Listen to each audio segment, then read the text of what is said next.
नमस्कार, मी वृषाली पाटील बातमीपत्रात आपलं स्वागत करते। सुरुवातीची बातमी आहे। 4 दिवसांच्या विश्रांतीनंतर पुण्यात पावसाला सुरुवात झालेली आहे। पुण्यातली ही दृश्य आपण पाहतोय। 4 दिवसांच्या विश्रांतीनंतर पुन्हा एकदा पावसाने आता पुण्यात जोर धरलेला आहे। पावसाची संततधार सुरू आहे। अजून रस्ते वाहतुकीवर याचा परिणाम झालेला नाही किंवा कोणत्याही भागात पाणी साचायला सुरुवात झालेली नाही।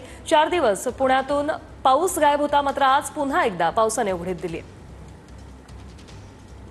काही दिवसांच्या विश्रांतीनंतर पुणे आणि पुणे परिसरात जोरदार पावसाने हजेरी लावल्याचं चित्र आपल्याला पाहायला मिळते। खरं तर सकाळपासूनच पुण्यात ढगाळ हवामान होतं आणि त्यानंतर पाहिलं तर गेल्या 1.5 तासापासून पुण्यात पावसाला जी आहे ती सुरुवात झालेली आपल्याला पाहायला मिळते। या पावसाचा परिणाम पुण्यातील ट्रॅफिकवर सुद्धा झालेला पाहायला मिळतो। मी पुण्यातील आता सातारा रोडवर उभा आहे आणि या ठिकाणी पाहिलं तर जे नागरिक आता ऑफिसला चाललेले आहेत, घरातून ऑफिसला जाण्यासाठी किंवा इतर कामासाठी बाहेर पडलेले आहेत, त्यांची या पावसामुळे तारांबळ झालेली पाहायला मिळते। पुण्यातील रस्त्यांवर अशा प्रकारे ट्रॅफिक जे आहे ते आपल्याला झालेलं पाहायला मिळते। खरं तर सकाळपासूनच पुण्यामध्ये ढगाळ हवामान जे आहे ते पाहायला मिळत होतं। पुण्याच्या घाटमाथ्यावर सुद्धा जोरदार पाऊस जो आहे तो बरसतोय, त्यामुळे धरणांची पातळी सुद्धा वाढण्याची शक्यता आहे। खडकवासला धरणातून पाण्याचा विसर्ग जो आहे तो पुन्हा वाढवण्याची शक्यता आहे। गेल्या अनेक तासापासून पुण्याच्या जिल्ह्यातील घाटमाथ्यांवर जोरदार पाऊस जो आहे जो पडतोय आणि त्याचाच परिणाम जो आहे तो संपूर्ण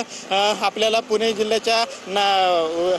जिल्ह्यात झालेला पाहायला मिळतोय। आपण पाहिलं तर पुण्याच्या रस्त्यावर अशा प्रकारे ट्रॅफिक जे आहे ते वाढायला सुरुवात झालेली पाहायला मिळते। कॅमेरा पर्सन विशाल रायपुरे सह विनय जगताप, TV9 मराठी,